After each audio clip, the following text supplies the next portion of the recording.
بسم اللہ الرحمن الرحیم۔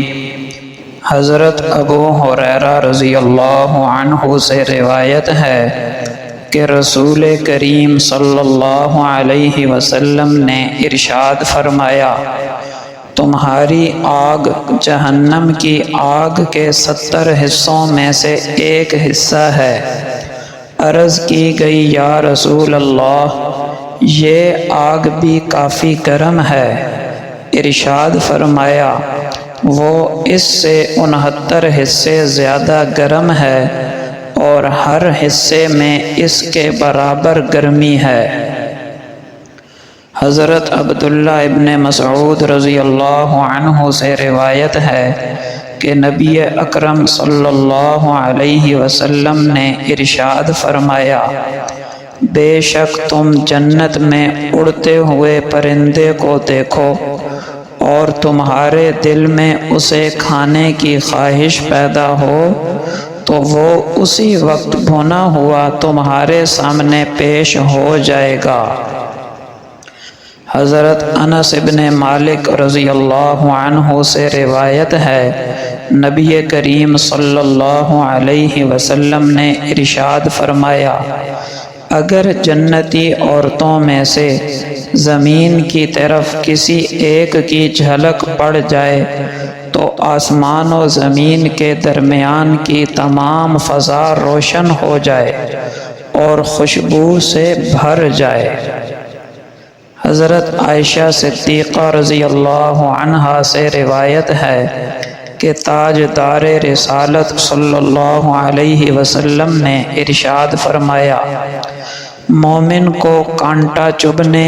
یا اس سے بڑی کوئی تکلیف پہنچتی ہے تو اس کی وجہ سے اللہ تعالی اس کا ایک درجہ بلند کر دیتا ہے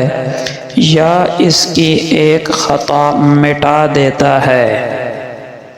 حضرت عبداللہ ابن عمر رضی اللہ عنہما سے روایت ہے کہ رسول اللہ صلی اللہ علیہ وسلم نے ارشاد فرمایا، جب تم 3 آدمی ہو تو تیسرے کو چھوڑ کر 2 آدمی آپس میں سرگوشی نہ کریں۔ حضرت انس ابن مالک رضی اللہ عنہ سے روایت ہے کہ رسول اللہ صلی اللہ علیہ وسلم نے فرمایا، میت کے ساتھ 3 چیزیں قبر کی طرف جاتی ہیں، اس کے رشتہ دار، اس کا مال اور اس کا عمل۔ 2 چیزیں یعنی رشتہ دار اور مال تو واپس آ جاتے ہیں اور ایک چیز یعنی اس کا عمل اس کے پاس رہ جاتا ہے۔ سیدہ ام ہانی رضی اللہ عنہا بیان کرتی ہیں کہ ایک روز رسول اللہ صلی اللہ علیہ وسلم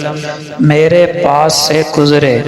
تو میں نے عرض کیا، اے اللہ کے رسول، میں عمر رسیدہ اور کمزور ہو گئی ہوں، مجھے کوئی ایسا عمل بتلائیے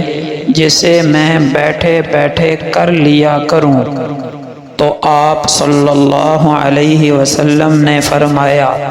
100 مرتبہ سبحان اللہ پڑھ لیا کرو، یہ عمل تمہارے لیے سیدنا اسماعیل علیہ السلام کی اولاد میں سے 100 غلام آزاد کرنے کے برابر اجر و ثواب کا حامل ہوگا۔ 100 مرتبہ الحمدللہ پڑھ لیا کرو، یہ عمل تمہارے لیے راہ خدا میں ساز و سامان سے لدے ہوئے 100 گھوڑے وقف کرنے کے برابر ہوگا۔ 100 مرتبہ اللہ اکبر پڑھ لیا کرو، یہ عمل تمہارے لیے ایسے 100 اونٹوں کے صدقے کے برابر ہوگا جن کے گلے میں نشانی ڈال کر حج کے موسم میں قربانی کے لیے مکہ مکرمہ بھیج دیا جائے اور وہ اللہ کی طرف سے قبول بھی کر لیے جائیں۔ اور 100 مرتبہ لا الہ الا اللہ پڑھ لیا کرو، یہ عمل زمین و آسمان کے درمیانی خلا کو ثواب سے بھر دے گا۔ سیدہ ام کرز رضی اللہ عنہا بیان کرتی ہیں کہ رسول اللہ صلی اللہ علیہ وسلم نے ارشاد فرمایا، آدمی کی اپنے مسلمان بھائی کی عدم موجودگی میں اس کے لیے کی گئی دعا قبول ہوتی ہے،